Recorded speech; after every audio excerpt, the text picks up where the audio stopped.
बंगाल की राजनीति में भूचाल, क्या अभिषेक बनर्जी की वजह से टूटी टीएमसी और क्या ममता बनर्जी के सामने इस वक्त की सबसे बड़ी चुनौती है। नमस्कार, आप देखना शुरू कर चुके हैं न्यूज़ 18 का डिजिटल प्लेटफॉर्म। मैं हूं आपके साथ सृष्टि शेखर। पश्चिम बंगाल की राजनीति में एक ऐसा राजनीतिक विस्फोट हुआ है जिसने पूरे देश का ध्यान अपनी ओर खींच लिया है।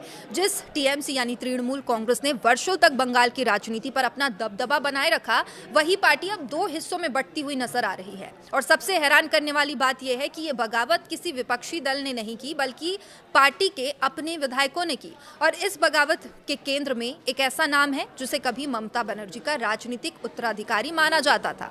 जी हां, हम बात कर रहे हैं अभिषेक बनर्जी की। आखिर ऐसा क्या हुआ कि टीएमसी के अधिकांश विधायक पार्टी नेतृत्व के खिलाफ खड़े हो गए? क्यों एक ऐसा दल जो कल तक सत्ता का सबसे मजबूत स्तंभ था, आज अंदरूनी संघर्ष से जूझ रहा है? आइए पूरी कहानी समझते हैं।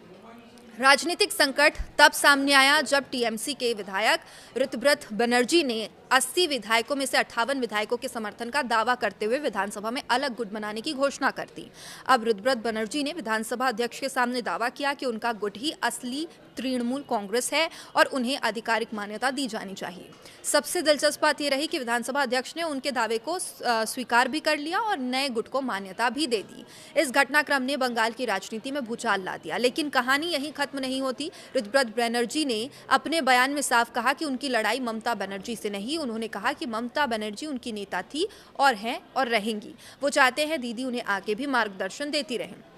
यानी बगावत ममता बनर्जी के खिलाफ नहीं बल्कि किसी और के खिलाफ है। और बंगाल की राजनीति में लगभग हर व्यक्ति जानता है कि वो नाम कौन है। वो नाम है अभिषेक बनर्जी। पिछले कई वर्षों से तृणमूल कांग्रेस के संगठनात्मक ढांचे में अभिषेक बनर्जी का प्रभाव लगातार बढ़ता गया। पार्टी के भीतर कई वरिष्ठ नेताओं का मानना था कि निर्णय लेने की प्रक्रिया धीरे धीरे एक व्यक्ति के हाथों में केंद्रित होती जा रही है। कई पुराने नेताओं को लगने लगा कि पार्टी का पारंपरिक राजनीतिक चरित्र बदल रहा है। टीएमसी की स्थापना जिस जन आंदोलन और जमीनी राजनीति के आधार पर हुई थी, उसकी जगह धीरे धीरे पेशेवर और केंद्रीकृत राजनीति प्रबंधन ले रहा था। 2021 के विधानसभा चुनाव के बाद ये प्रक्रिया और तेज हुई।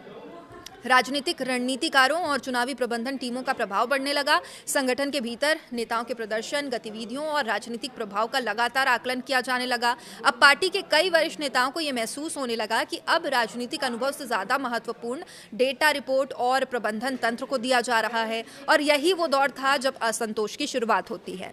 पार्टी के अंदर कई नेताओं का मानना था कि अभिषेक बनर्जी की कार्यशैली अत्यधिक आक्रामक और केंद्रीकृत है। उनका आरोप था पार्टी को एक राजनीतिक आंदोलन की बजाय कॉरपोरेट संगठन की तरह चलाने की कोशिश की जा रही है। एक वरिष्ठ नेता ने इसकी तुलना करते हुए कहा कि ममता बनर्जी की राजनीति रविंद्र संगीत की तरह थी, जिसमें संवेदनशीलता, भावनाएं और लोगों से सीधा जुड़ाव था, जबकि जो नई शैली है वो डीजे संगीत की तरह है, जहां शोर ज्यादा है लेकिन भावनात्मक जुड़ाव कम दिखाई देता है। ये टिप्पणी सिर्फ एक बयान नहीं बल्कि पार्टी के भीतर बढ़ती मानसिक दूरी का संकेत मानी जा रही है। अब असंतोष का दूसरा बड़ा कारण पहुंच और संवाद का मुद्दा भी बताया जा रहा है। कई नेताओं का दावा है ममता बनर्जी से मिलना अपेक्षाकृत बहुत आसान था।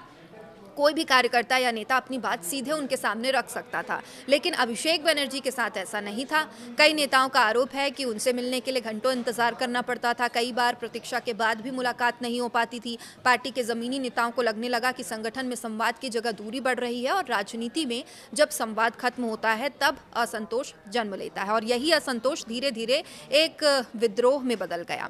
अब ऋतव्रत बनर्जी और उनके समर्थक विधायकों का कहना है कि वे पार्टी की मूल विचारधारा और ममता बनर्जी के नेतृत्व का सम्मान करते हैं, लेकिन वे उस राजनीतिक संस्कृति को स्वीकार नहीं कर सकते जो उनके अनुसार पार्टी से जड़ों से दूर ले जा रही है। यानी ये संघर्ष सत्ता के लिए कम और संगठन के भविष्य के लिए ज्यादा बताया जा रहा है।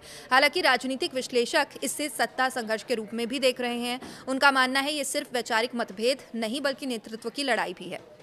एक तरफ ममता बनर्जी की विरासत है, दूसरी तरफ उस विरासत का भविष्य तय करने के लिए जंग है। अब सबसे बड़ा सवाल ये है कि इस राजनीतिक टूट का बंगाल की राजनीति पे क्या असर पड़ेगा। अगर बहुमत विधायकों का समर्थन वास्तव में नए गुट के साथ रहता है तो तृणमूल कांग्रेस की राजनीतिक ताकत कमजोर हो सकती है, विपक्षी दलों को इसका लाभ मिल सकता है और राज्य की राजनीतिक दिशा पूरी तरह बदल सकती है। दूसरी ओर अगर ममता बनर्जी हस्तक्षेप करती है तो दोनों पक्षों के बीच समझौता करवाने में सफल होती है तो पार्टी एक बार फिर एकजुट हो सकती है। लेकिन फिलहाल हालात ऐसे बिल्कुल नहीं दिख रहे, क्योंकि बगावत करने वाले नेता लगातार ये संदेश दे रहे हैं कि उनका विरोध किसी व्यक्ति विशेष की कार्यशैली से नहीं है, कार्यशैली से है और वे पीछे हटने के मूड में नहीं है। पश्चिम बंगाल की राजनीति में ये शायद सबसे बड़ा संगठनात्मक संकट माना जा रहा है। एक ऐसी पार्टी जिसने लंबे समय तक खुद को भाजपा और वाम दलों के खिलाफ एक मजबूत राजनीतिक शक्ति के रूप में स्थापित किया, आज खुद अपने सबसे बड़े आंतरिक संघर्ष का सामना कर रही है। अब निगाहें ममता बनर्जी पर सबकी टिकी है कि क्या दीदी इस संकट को संभाल पाएंगी। क्या अभिषेक बनर्जी अपनी शैली में बदलाव करेंगे